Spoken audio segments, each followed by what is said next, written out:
Discovery Channel. This program is brought to you by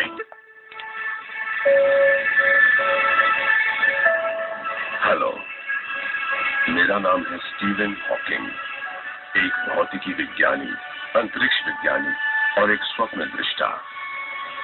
हालांकि मैं चल फिर नहीं सकता और बात भी एक कंप्यूटर के जरिए करता हूँ, लेकिन मेरे दिमाग की उड़ान बहुत ऊंची है। मैं ब्रह्मांड की सैर करके कई सवालों के जवाब ढूंढ सकता हूँ। मसलन, क्या काल यात्रा संभव है? क्या हम अपने अतीत में जाने के लिए पोर्टल खोल सकते हैं या भविष्य में जाने का कोई शॉर्टकट बना सकते हैं?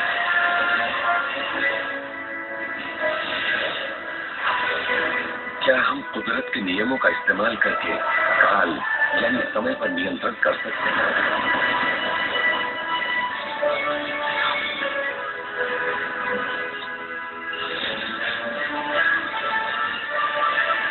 आइए देखते हैं।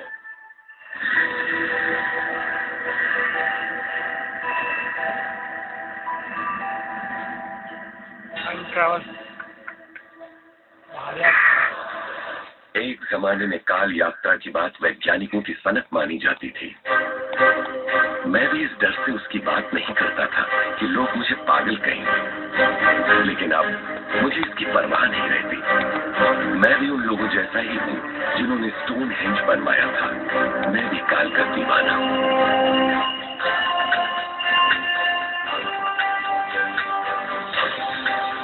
अगर मेरे पास एक टाइम मशीन होती तो मैं जवान मर्लिन मनरो से मिलने जाता, गर्व के साथ,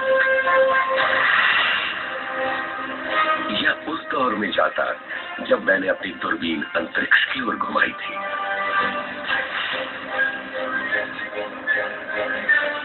तब शायद मैं ब्रह्मांड के छोर पर जाकर ये भी देखूं कि हमारी संपूर्ण अंतरिक्ष कथा का अंत कैसे होता है। लेकिन ये देखने के लिए कि ये कैसे संभव है, हमें भी एक भौतिक विज्ञानी की नजरों से देखना पड़ेगा, एक चौथे आयाम के रूप में। ये काम उतना भी मुश्किल नहीं है जितना सुनाई देता है। हर भौतिक चीज, भले ही मेरी कुर्सी क्यों न हो, सब 3 आयाम वाली होती है।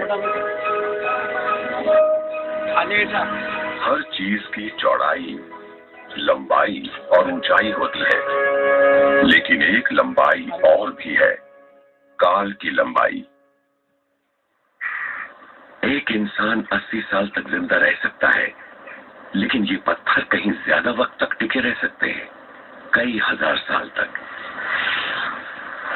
हमारा सौर मंडल तो अरबों साल तक टिका रह सकता है। हर चीज की काल में भी एक लंबाई होती है और अंतराल में भी। काल यात्रा का मतलब है उस चौथे आयाम के पार जाना। उसे समझने के लिए आइए हम रोजमर्रा का एक सफर करते हैं, फिर हमें उस सफर का एहसास होगा। तेज रफ्तार कार में सफर मजेदार होता है। अगर हम सीधे रास्ते पर सफर करें तो हम एक आयाम में सफर करते हैं।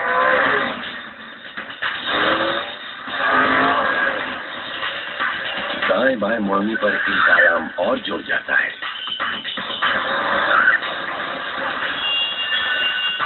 लेकिन जब हम पहाड़ी सड़कों पर ऊपर नीचे जाते हैं तो ऊंचाई भी जुड़ जाती है और हमें तीसरा आयाम मिल जाता है।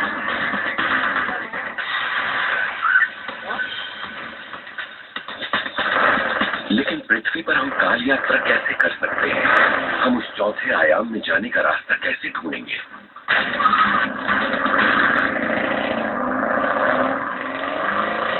आइए हम कुछ देर के लिए एक विज्ञान कथा फिल्म देखें। टाइम ट्रैवल वाली फिल्मों में अक्सर एक विशाल मशीन होती है जो ऊर्जा पीती है। वो मशीन चौथे आयाम में एक रास्ता बना देती है काल में जाने की सुरंग।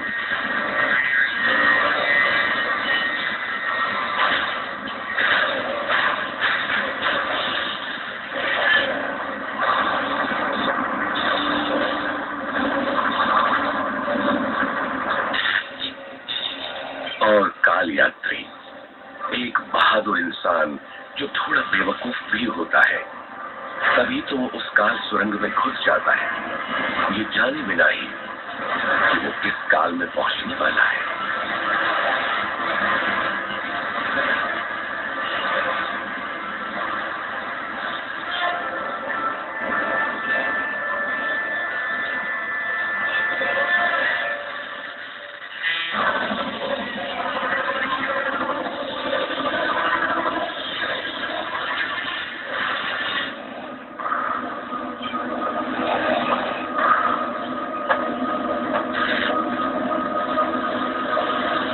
ये राय भले ही दूर की कौड़ी लगे और शायद सच इससे बिल्कुल अलग हो, लेकिन ऐसा कर पाना नामुमकिन